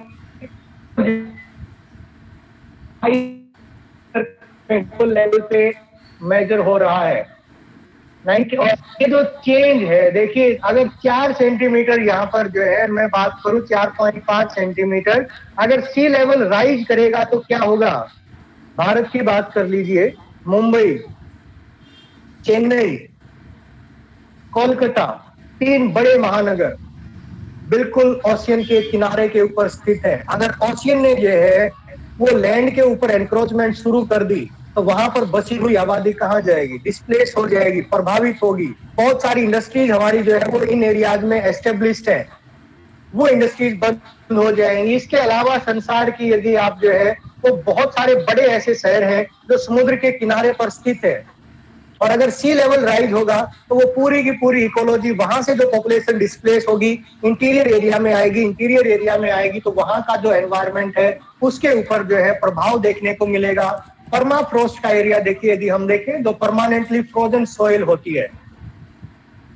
अलास्का का एग्जाम्पल जो है, यहाँ पर आप देखिए छोटी छोटी झीलें जो है वो निर्मित होना शुरू हो गई है। ये एक ऐसा एरिया है, देखिए साइबेरिया की अगर जो है बात करें तो वहां पर सारा साल जो है वो बर्फ धरातल पे हो या ना हो, लेकिन धरातल पे जो मॉइस्चर होता है, उस पानी, उस मिट्टी में जो नमी होती है सारा साल जमा रहता है वो।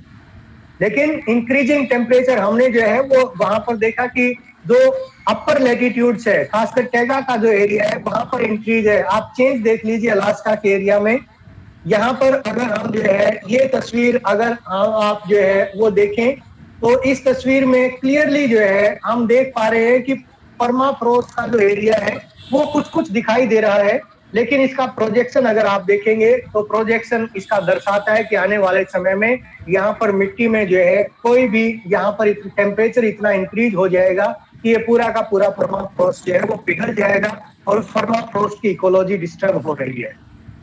डिसेम्सिया इसका नाम है, hair like grass that we are able to see in our Antarctica region की देखिए बात करिए। अंटार्कटिका हमारा एक ऐसा महाद्वीप जो पूरी तरीके से बर्फ से ढका हुआ है, जहां पर जो चट्टानें हैं बहुत कम दिखाई देती हैं और तापमान इतना कम है, -40 डिग्री सेल्सियस के आसपास टेम्परेचर रहता है।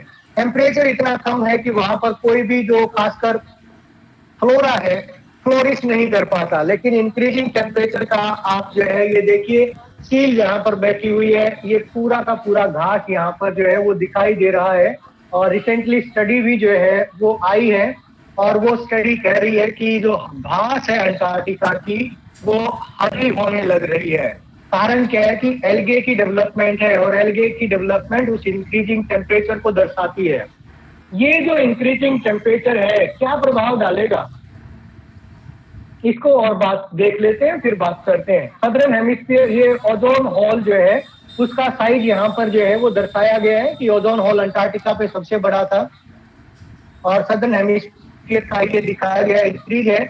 और ये ओजोन का जो है कंसंट्रेशन है जो लगभग जो है वो काफी कम होता जा रहा है और इस एरिया में। अब इन सारी चीजों का प्रभाव क्या आएगा, देखिए तापमान बढ़ेगा, तापमान बढ़ेगा तो क्या होगा, वाष्पीकरण बढ़ेगा, क्योंकि 97 हमारा अर्थ सरफेस का तो 70% एरिया, 71% एरिया तो पानी से बना हुआ है। इवेपोरेशन बढ़ेगा, इवेपोरेशन बढ़ेगा तो क्या होगा, फिर वहां पर जो है बारिश की मात्रा बढ़ेगी, बारिश की मात्रा बढ़ेगी तो उससे का परिणाम जो है वो क्या होगा, इसके पॉजिटिव और नेगेटिव दोनों तरह के इम्पैक्ट हैं। पॉजिटिव फीडबैक जो है वो कहता है कि अगर ये लगातार ऐसे ही तापमान बढ़ता रहा तो बहुत सारे ऐसे एरिया है जो रहने के लायक नहीं बचेंगे। जो क्रॉपिंग का जो पैटर्न है वो क्रॉपिंग पैटर्न डिस्टर्ब हो जाएगा और जो फूड की अवेलेबिलिटी है, बहुत सारी प्रजातियां विलुप्त हो जाएंगी।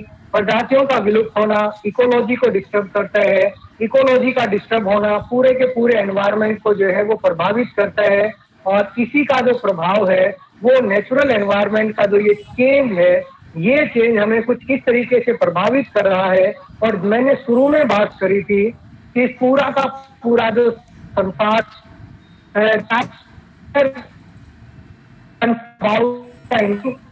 Of temperature caused by anything, तापमान बढ़ रहा है, ग्लेशियर पिघल रहा है।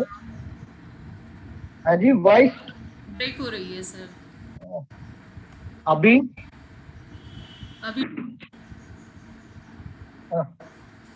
अभी ठीक है? हाँ जी अब ठीक है। तो एक्चुअली ये मेरा जो ईयरफोन है उसमें शायद थोड़ी सी दिक्कत है, इसमें थोड़ा स्ट्रेचिंग हो जाती है। ओके, तो इससे सारा का सारा होगा क्या, हमारा जो एनवायरनमेंट चेंज होगा, उस चेंज एनवायरनमेंट का देखिए पोल्यूटेंट भी हम ऐड कर रहे हैं। पॉल्यूटेंट ऐड कर रहे हैं तो उसका परिणाम क्या हो रहा है दिल्ली के बारे में, मुंबई के बारे में। और आप देखिए संसार की सबसे ज्यादा प्रदूषित जो शहर है वो भारत में है। और इस चीज को भी हम जो है दरकिनार कर दे, पूरे संसार की बात करें तो पूरे संसार में पोल्यूशन का लेवल बढ़ रहा है। लोगों को सांस लेने में तकलीफ हो रही है। रेस्पिरेटरी डिजीज से लाखों की संख्या में हर साल लोग मर रहे हैं। कारण क्या है? ये ग्रीन हाउस गैसेज का एमिशन, ये जो पोल्यूटेंट्स हैं, कार्बन डाइऑक्साइड, नाइट्रस ऑक्साइड और कार्बन मोनोऑक्साइड, इन सभी का, और इवन जो है अगर हम PM10 की भी बात करें जो सॉलिड पार्टिकुलेट्स है, इन सभी कंसंट्रेशन हमारे एनवायरमेंट बना रहा है। पेड़ पौधे प्रभावित हो रहे हैं, फसलों के उत्पादन में कमी आ रही है। तो पूरा का पूरा ये इम्पैक्ट जो है वो इसी कारण से पूरा संसार चिंतित है। हमने बात करी, बहुत सारे समझौते हुए, पेरिस एग्रीमेंट हुआ, क्योटो प्रोटोकॉल हुआ, मॉन्ट्रियल एग्रीमेंट हुआ क्या? कुछ नहीं हुआ। हम आज इस स्थिति में हैं 2019 में। पूरा का पूरा पोल्यूशन का लेवल जो है वो हाईएस्ट अपने पीक के ऊपर है। गुड़गांव की, दिल्ली की आप जो है अगर खबरें पढ़ते हो, खासकर जब हम जो है वो बात करते हैं सितंबर अक्टूबर के समय के आसपास की, लोगों को सांस लेने में तकलीफ होती है, मास्क के द्वारा वो सांस ले पाते हैं। They need to filtrate that air.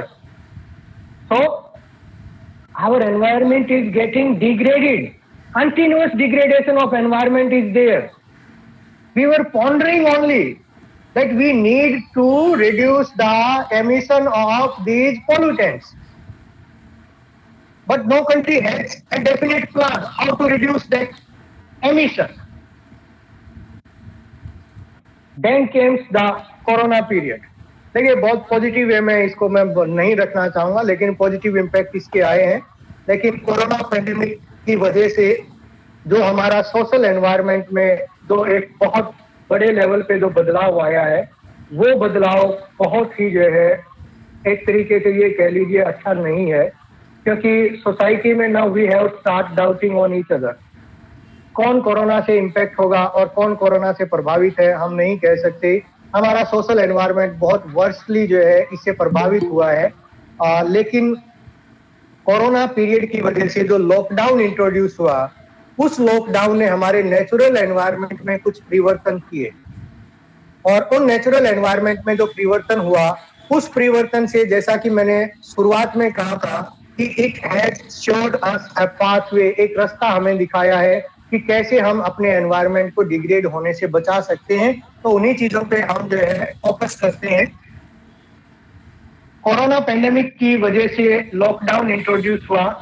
Lockdown में बहुत सारी जो मूवमेंट थी, इंडस्ट्रियल मूवमेंट, ट्रैफिक मूवमेंट, सारी की सारी चीज हो गई, और एक है वो खासकर लेवल में जो है, और बाकी अगर रोड लेवल की भी में भी बहुत डिक्लाइन देखा गया। परिणाम क्या हुआ? अप्रैल के महीने तक जो दिखा रही है वो दिखा रही है कि जो कार्बन डाइऑक्साइड, कार्बन का जो एमिशन था, वो एमिशन 17% कम हो गया।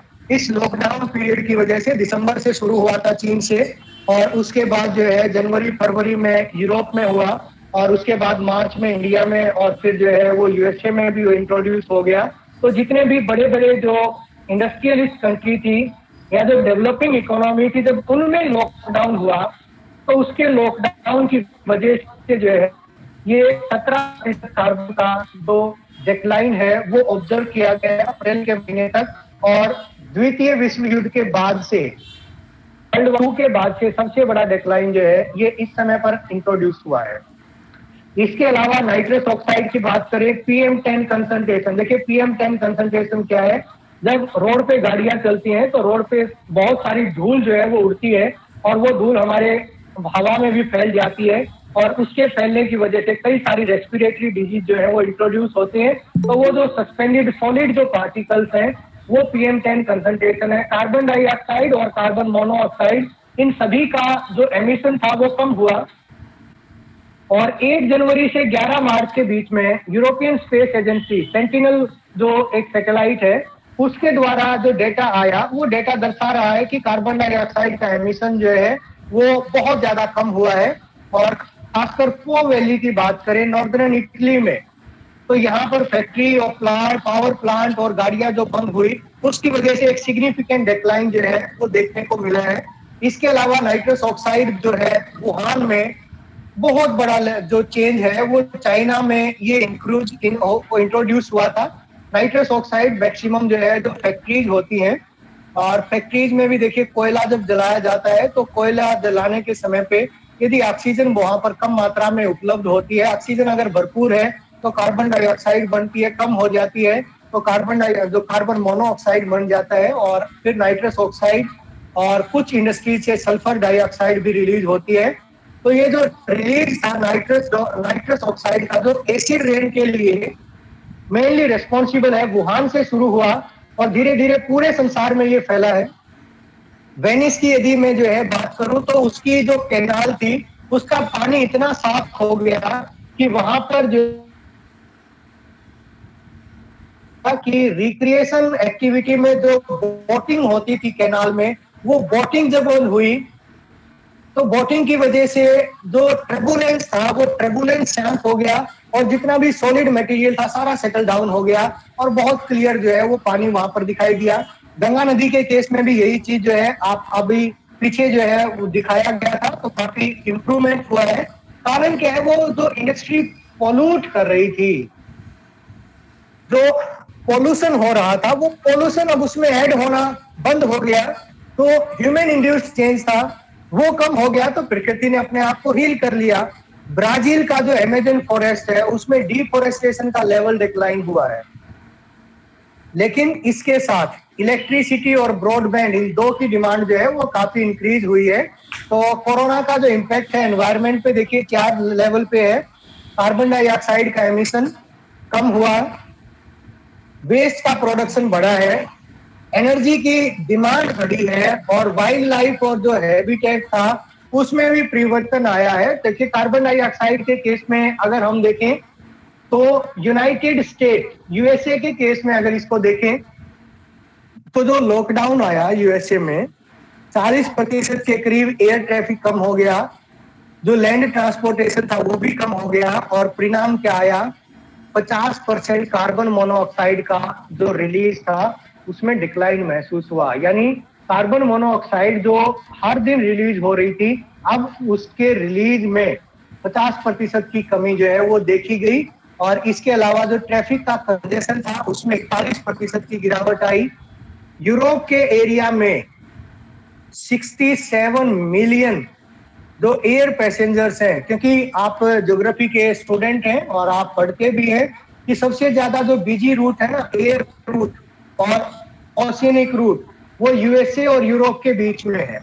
तो यहाँ पे 67 मिलियन लोग जब कम हुए एयर ट्रैफिक में, तो क्या हुआ, नाइट्रस ऑक्साइड का डिटेक्शन था वो 7% रिकॉर्ड हुआ। इसके साथ अगर चाइना में देखें तो कार्बन का एमिशन 25%, वुहान के एरिया में 25% रिडक्शन जो है वो कार्बन डाइऑक्साइड के एमिशन में रिकॉर्ड किया गया है। और ये ग्रीन हाउस गैसेज का जो एमिशन था ये ट्रैवल और बेसिकली जो इकोनॉमिक वजह से हुआ। सर हम जो वॉइस अगेन ब्रेक हो रही है, please adjust your mic. Okay,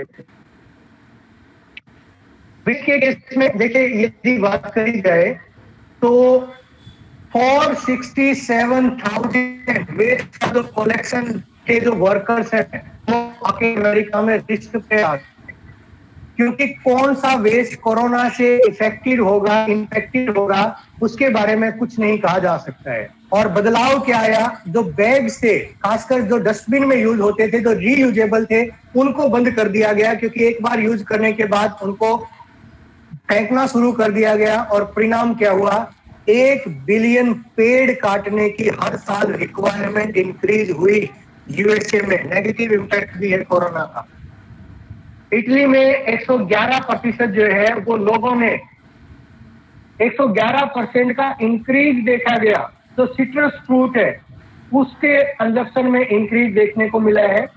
और चाइना का जो मेडिकल वेस्ट है वो तो 200 टन जो है वो एक दिन में प्रोड्यूस हुआ है, क्योंकि पीपीई किट की बात करें, चाहे मास्क की बात करें, चाहे ग्लव्स की बात करें, तो सारे के सारे जो हैं वो नॉन रिसाइक्लेबल है और रीयूजेबल नहीं है, और बहुत बड़े लेवल पे जो है पूरी दुनिया में ये फैल रहा है। तो मतलब जो वेस्ट का जो प्रोडक्शन है वो बहुत मेजर लेवल पे इंक्रीज हुआ है। और दो फेक न्यूज हैं बेसिकली वाइल्ड लाइफ हैबिटेट के केस में, लेकिन इंडिया की हम जो है वो बात कर लेते हैं। तो ये स्टैग जो है वो देहरादून में घूमते हुए देखा गया, और प्यूमा जो है ये देखा गया चिली के एरिया में, यानी शहरों में। लोग घरों में बंद थे, हर तरफ जो है वो चीजें शांत थी, और जो जीव जंतु डरे हुए थे, अपने जंगल में अपने आशियाने में छुपे हुए थे, वो बाहर निकलना शुरू हो गए। तो वाइल्ड लाइफ हैबिटेट जो है वो हुआ, एक नेगेटिव इम्पैक्ट देखिए। लेकिन इसी को हम थोड़ा सा मॉडिफाई करके आने वाले समय में जो हमारा रिडक्शन है, एमिशन है कार्बन डाइऑक्साइड में के रिडक्शन, उसके में अगर रिड्यूस की बात करें तो वो कर सकते हैं। हालांकि यूएसए में जो है वो 1.5% जो टोटल एनर्जी है उस एनर्जी का हिस्सा कंज्यूम होता है यूएसए में डेटा सेंटर्स में, और उन डेटा सेंटर्स की रिक्वायरमेंट बढ़ी। 40% इंक्रीज हुआ डिमांड, ब्रॉडबैंड की डिमांड में यूरोप में। वर्ल्ड वाइड 63 मिलियन जो है वो स्ट्रीम्स रिकॉर्ड करी गई है। साउथ कोरिया में 30% जो है वो डेटा की रिक्वायरमेंट बढ़ी है। अभी आप और हम जो है पहले जो केवल कुछ समय के लिए व्हाट्सएप फेसबुक यूज करते थे, आज हम इतने लंबे समय से एक दूसरे से जुड़े हुए हैं, और पूरे इंडिया में और वर्ल्ड में ऐसे बहुत सारे वेबिनार कंडक्ट हो रहे हैं। तो दो डिमांड इंक्रीज भी हुई है, पहला डेटा और दूसरा एनर्जी, क्योंकि एनर्जी का कंजप्शन भी होता है। हमारा मोबाइल जिसको हम दिन में पहले एक बार चार्ज करते थे, अब हमें उसको दिन में 2 बार चार्ज करना पड़ता है, क्योंकि जब ब्रॉडबैंड यूज होता है तो ऑब्वियसली जो बैटरी का जो लाइफ है वो भी रिड्यूस होती है। तो ये डिमांड जो है वो इंक्रीज भी हुई है। और अब हम अगर नेचुरल एनवायरनमेंट पे देखें, इम्पैक्ट देखें, ये तस्वीर लॉकडाउन से पहले की है। पूरे वर्ल्ड को यहाँ पर जो है वो दर्शाया गया है। नाइट्रस ऑक्साइड का एमिशन यहाँ पर दिखाया गया है, और लॉकडाउन के बाद मार्च के महीने की ये तस्वीर अगर पूरी दुनिया की देखें तो 30% जो एनवायरमेंट पोल्यूशन है, जो PM10 कार्बन मोनोऑक्साइड और बाकी नाइट्रस ऑक्साइड, सल्फर डाइऑक्साइड, ये जो वायुमंडल में ऐड हो रही थी, इस लॉकडाउन के पीरियड के 3-4 महीने में ही 30% का रिडक्शन जो है इसमें देखने को मिला है। और जो मोबिलिटी थी 90% डिक्रीज हुई है, और मोबिलिटी का decrease he in environment pollutants के डिक्रीज के लिए मेनली रेस्पॉन्सिबल है। चाइना के केस में अगर आप जो है नाइट्रस ऑक्साइड का देखिए, वुहान के केस में अगर आप देखें तो जब कोरोना नहीं आया था, कोरोना पैंडेमिक इंट्रोड्यूस नहीं हुआ था, तो चाइना के इस एरिया में आप नाइट्रस ऑक्साइड का एमिशन अगर आप देखें, सैटेलाइट डेटा का जो रिकॉर्डिंग है, तो बहुत खतरनाक लेवल के ऊपर था। लगभग 500 माइक्रोन जो है ये कंटिन्यूअस इंक्रीज था पर क्यूबिक मीटर में। जो नाइट्रस ऑक्साइड का कंसंट्रेशन था तो वो 500 के आसपास था। और ये अगर आप जो है आप लॉकडाउन में इसको कहूं, आप अगर देख तो लगभग जो है 0 लेवल के ऊपर नाइट्रस ऑक्साइड का एमिशन रिकॉर्ड हुआ है। ये तस्वीर जनवरी की है और ये तस्वीर फरवरी की है। बहुत सिग्निफिकेंट डिक्लाइन जो है नाइट्रस ऑक्साइड के केस में हुआ है। और यहाँ पर अगर इटली के केस में हम जो है यही अगर देखें, नाइट्रस ऑक्साइड का जो एमिशन है ये 31 जनवरी की इमेज है, और ये इमेज जो है वो 15 मार्च की है। तो यहाँ पर भी सिग्निफिकेंट डिक्लाइन जो है नाइट्रस ऑक्साइड का रिकॉर्ड हो रहा है। और एसिड रेन अगर आपने सुनी है, देखी है, तो इसी एरिया में, इटली के एरिया में एल्प पर्वत का जो एरिया है, यहाँ पर जो है वो काफी ज्यादा मात्रा में जो एसिड रेन के जो केसेस हैं वो रिकॉर्ड किए जाते रहे। और उसका पीछे मेन कारण ये नाइट्रस ऑक्साइड का जो रिलीज है वो माना जाता है। और वर्तमान में आप जो है देख सकते हैं काफी रिड्यूस्ड है। फ्रांस में देखिए, पेरिस को आप देखिए, और आप इन तस्वीरों को जो है ना, ये कह लीजिए कि ये हमारी वायुमंडल, हमारे एनवायरमेंट पे, हमारे पर्यावरण पे ऊपर लगे हुए जख्म है। इन जख्मों को देख लीजिए जो नाइट्रस ऑक्साइड के रूप में हमने दिए थे। मार्च 2019 का लेवल है फ्रांस का, और यहाँ पर आप देख लीजिए ये जख्म कितना जो है वो भर गए हैं। और तस्वीर कब की है? ये तस्वीर फिर से जो है 25 मार्च की है, या सॉरी ये तस्वीर है मार्च 2019 की। एक साल बाद का यहाँ पर चेंज दिखाया गया है, अकेले लॉकडाउन का नहीं है। और फिर मार्च 2020 में अगर आप देखें तो बहुत इंप्रूवमेंट जो है यहाँ एनवायरमेंट में है। स्पेन के केस में देख लीजिए, मैड्रिड के एरिया में ये जख्म है, और ये वाला, और यहाँ पर पूरी की पूरी जो है हीलिंग है। यानी उस हमारे नेचुरल एनवायरनमेंट को जो ये पोल्यूटेंट्स के रूप में ये जो चीजें हम दे रहे थे, बहुत सिग्निफिकेंट डिक्लाइन जो है वो रिकॉर्ड किया गया है। यूएसए के केस में भी यही लेवल आप जो है वो देख सकते हैं, मार्च 20 के बीच तक है। और इंडिया के केस में देख लीजिए, हमारे मेट्रोपॉलिटन सिटी दिल्ली, मुंबई, कलकत्ता, और ये हमारा जो है वो इंडस्ट्रियल बेल्ट ओडिशा और छत्तीसगढ़। तस्वीर है 1 जनवरी 2019 की। दूसरी तस्वीर हमारे पास है 1 जनवरी 2020 की, सॉरी, और ये तस्वीर हमारे पास है 1 जनवरी से 24 मार्च 2000। फिर आप देखिए अप्रैल, और फिर इसी को यही तस्वीर आप जो है अगर 1 जनवरी और मार्च 2020, इसको अगर हम आफ्टर लॉकडाउन देख पाए तो हमारा ये जो दुर्गापुर, राहुल किला, भिलाई, और ये इसको छोड़ के क्लियर नहीं आ रही है। क्या ब्रेक है? ब्रेक तो नहीं है, but it's not clear. Okay,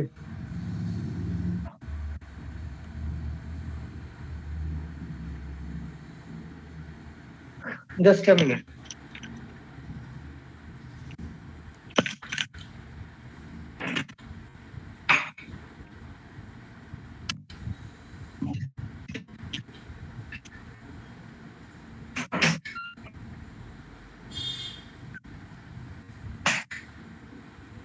हाँ जी, अब इज इट क्लियर?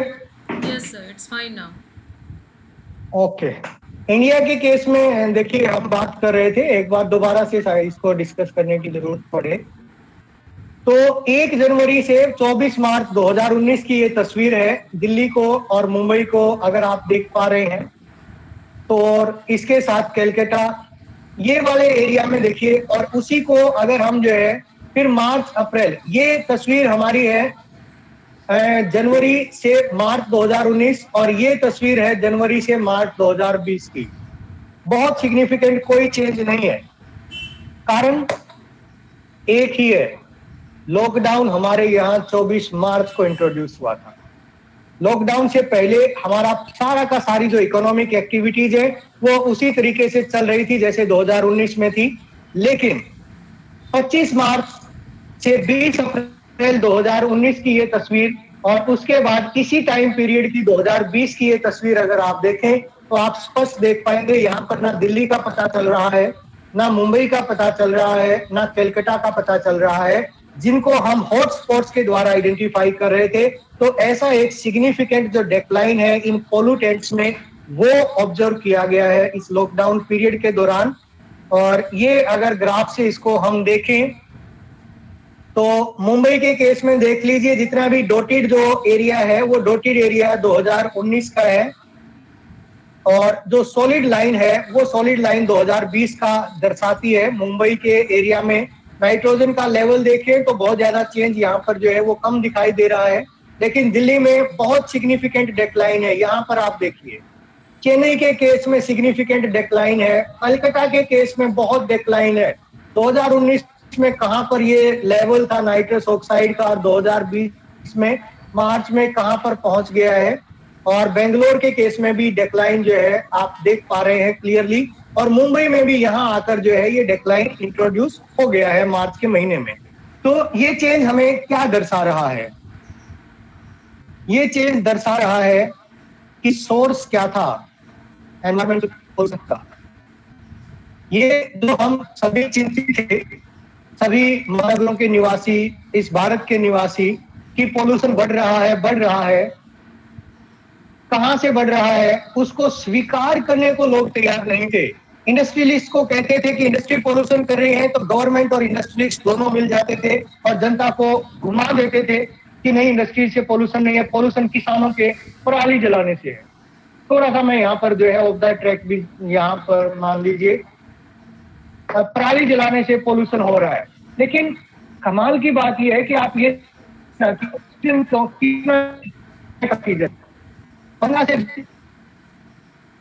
लेकिन पोल्यूशन लेवल तो सिटी में पूरा साल ही रहता है। But industrialists were making exerting pressure on the government, and government is making statement that the source of pollution is excuse me sir, corona है। वॉइस सही नहीं फिर है। से बोलो। जी सर।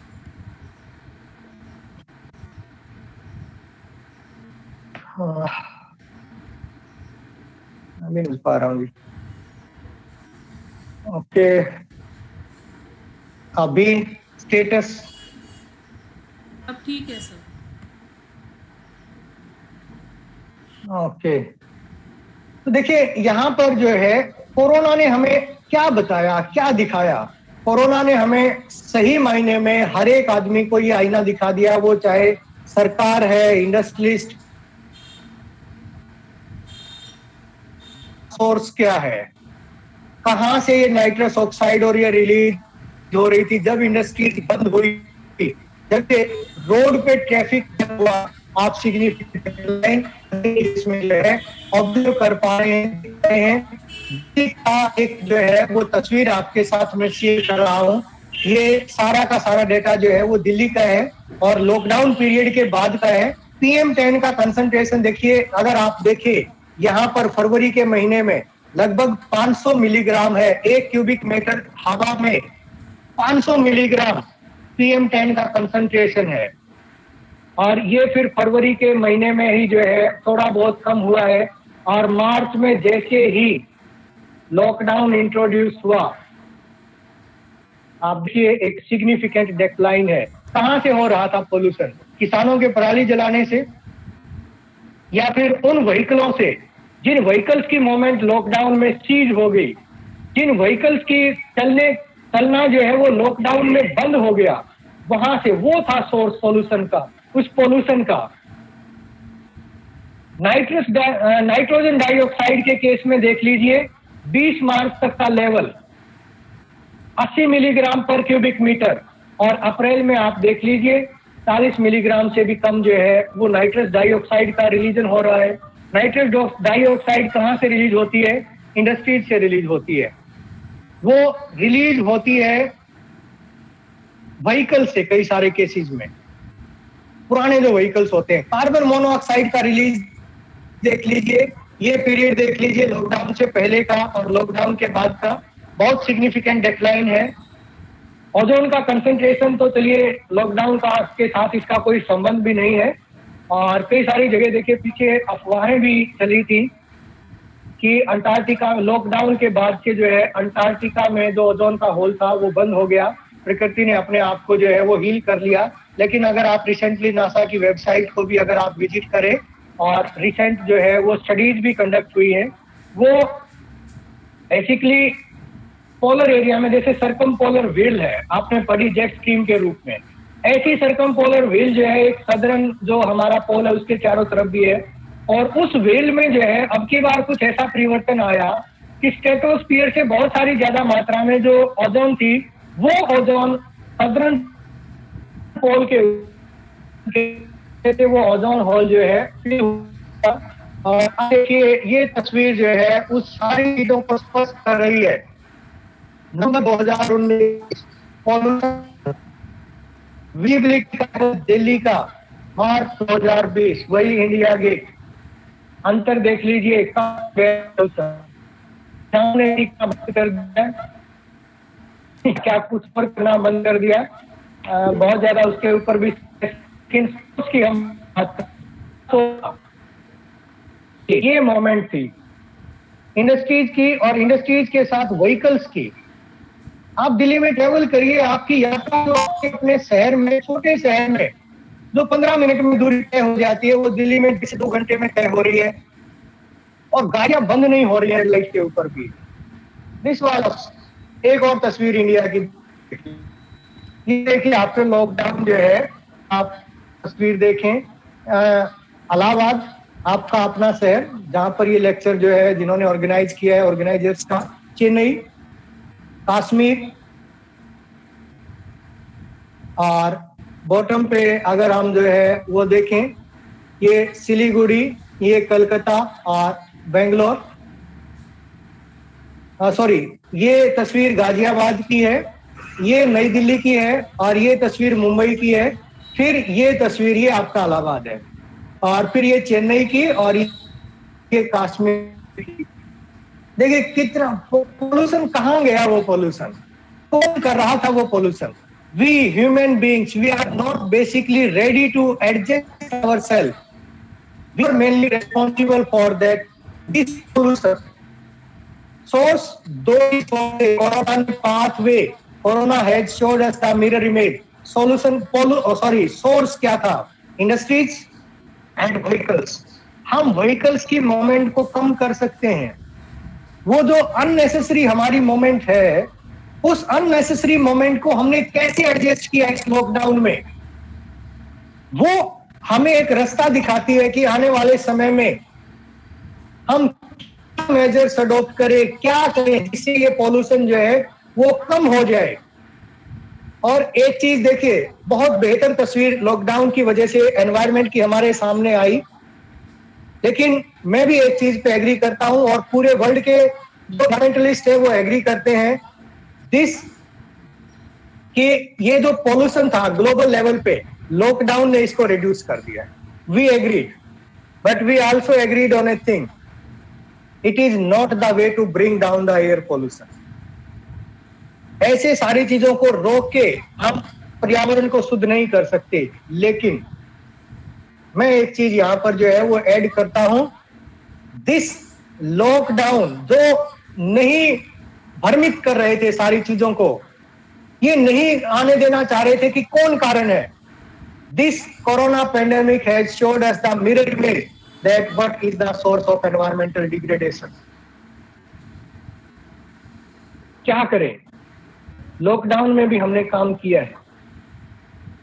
लॉकडाउन में यदि हमने काम किया है तो क्या वो जो तरीके हम काम पे डिपेंड नहीं कर सकते कि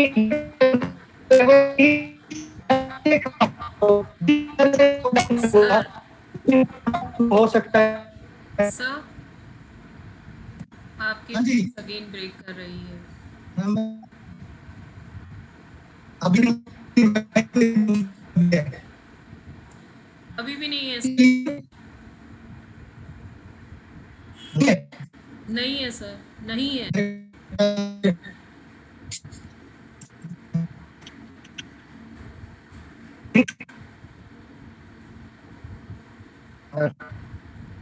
Am I audible? Yes sir, Audible. Okay. तो शुरू करता हूँ। पूरे एनवायरमेंटलिस्ट एग्री करते हैं कि लॉकडाउन कहते हैं कि ये पॉल्यूशन को कम करने का तरीका नहीं है, लेकिन लॉकडाउन ने, कोरोना पैंडेमिक ने हमें दिखा दिया है कि एनवायरमेंटल डिग्रेडेशन फास्ट हो रहा था। यदि हमने अपने काम को बंद होने दिया तो क्या ये काम करने के तरीके तो हमने लॉकडाउन में इजाद करे, हम इनको कर सकते हैं कि आने वाले समय में पॉल्यूशन का रोजगार ना करें, लेकिन लॉकडाउन में काम कर रहे हैं तो आगे भी तो कम करना सकते हैं। तो तरीकों को केवल डेवलप करने की जरूरत है, एक्सटेंड करने की जरूरत है, और ये समय की जरूरत है। Excuse me sir,